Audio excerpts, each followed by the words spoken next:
একদিকে পিসিমার বিষাক্ত কথা, অন্যদিকে সারা জীবনের কঠোর পরিশ্রমের ফলাফল। বন্ধুরা, আজকের বড়বাড়ির ছোট বউ নাটকের ১৫৫তম পর্বে যা ঘটতে চলেছে তা কেউ কল্পনাও করতে পারিনি। যে আহানাকে বারবার অপমান করা হয়েছে, যাকে বলা হয়েছে সে কেবল ঘর ভাঙতে জানে, আজ সেই আহানাই কি পারবে পুরো মহল্লার সামনে নিজের যোগ্যতার প্রমাণ দিতে? সতু মামার এক অদ্ভুত আচরণে গোটা পরিবার যখন চিন্তায় অস্থির, ঠিক সেই মুহূর্তে তিনি নিয়ে এলেন এক বিরাট খবর। আহানার সিভিল সার্ভিস পরীক্ষার রেজাল্ট কি তাকে চিরতরে ছোটুর থেকে দূরে সরিয়ে দেবে, নাকি এই সাফল্যই হবে তাদের ভালোবাসার নতুন ভিত্তি? শুধু তাই নয়, ছোটু আর আহানার রোম্যান্টিক সোহাগরাতের রাতে ছোটু এমন এক কথা স্বীকার করল যা শুনে আহানার চোখ ভিজে এলো। কিন্তু এর মধ্যেই কি পিসিমা তার চক্রান্ত থামিয়ে দিয়েছেন? পারুলের জীবন কি পন্টুর দ্বিতীয় বিয়ের আগুনে পুড়ে ছাই হয়ে যাবে? আজকের এপিসোডের সবথেকে বড় ধামাকা হতে চলেছে আহানার নতুন এক শপথ নিয়ে। চলুন শুরু করা যাক আজকের রোমাঞ্চকর এপিসোড বিশ্লেষণ। ভিডিওর শুরুতে আমরা দেখি বাড়ির রিসেপশনে ছোটদের সাথে আহানা খুব আনন্দ করে নাচছে। আহানাকে এভাবে নাচতে দেখে পিসিমা যথারীতি বিষ উগড়ে দিচ্ছেন। তিনি বড়মাকে বলছেন, দেখো তোমার বউয়ের অবস্থা, কেমন নির্লজ্জের মতো নাচছে। কিন্তু বড়মা আজ খুশি, কারণ তিনি আহানার এই প্রাণবন্ত রূপটিই দেখতে চেয়েছিলেন।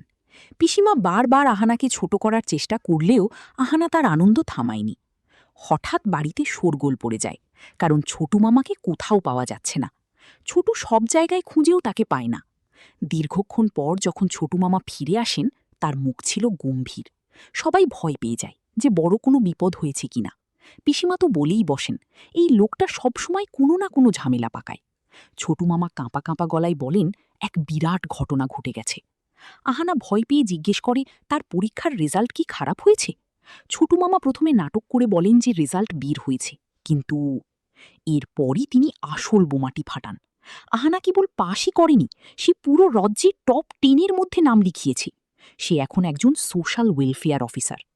এটা শোনার পর পুরো বাড়িতে খুশির জোয়ার বয়ে যায়। মিলি আর পারু আহানাকে জড়িয়ে ধরে কান্নায় ভেঙে পড়ে। বড়মা গর্বের সাথে দুর্গা মাইকে জয় ধ্বনি দেন। রাতের নির্জনে ছোটু আর আহানা যখন একা হয়, তখন তাদের মধ্যে এক আবেগঘন কথোপকথন হয়। ছোটু স্বীকার করে যে সে আগে ভাবত মেয়েদের চাকরি করার দরকার নেই, কিন্তু আহানা তাকে ভুল প্রমাণ করেছে।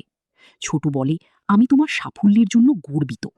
সে আরও স্বীকার করে যে সে আহানাকে সবসময় একা লড়াই করতে ছেড়ে দিয়েছিল, যা তার জীবনের সবথেকে বড় ভুল ছিল। আহানাও নিজের ভুলের জন্য ছোটুর কাছে ক্ষমা চায়। তাদের এই পুনর্মিলন দর্শকদের মন ছুঁয়ে যাবে। সুখের মাঝেই বিষাদের সুর বেজে ওঠে যখন মেজ বউ পারুল তার স্বামী পন্টুর দ্বিতীয় বিয়ের কথা ভেবে ভেঙে পড়ে। পিসিমা যেভাবে পন্টুর জন্য নতুন বউ পূজারীকে নিয়ে এসেছেন, তাতে পারুল নিজেকে খুব অসহায় বোধ করে।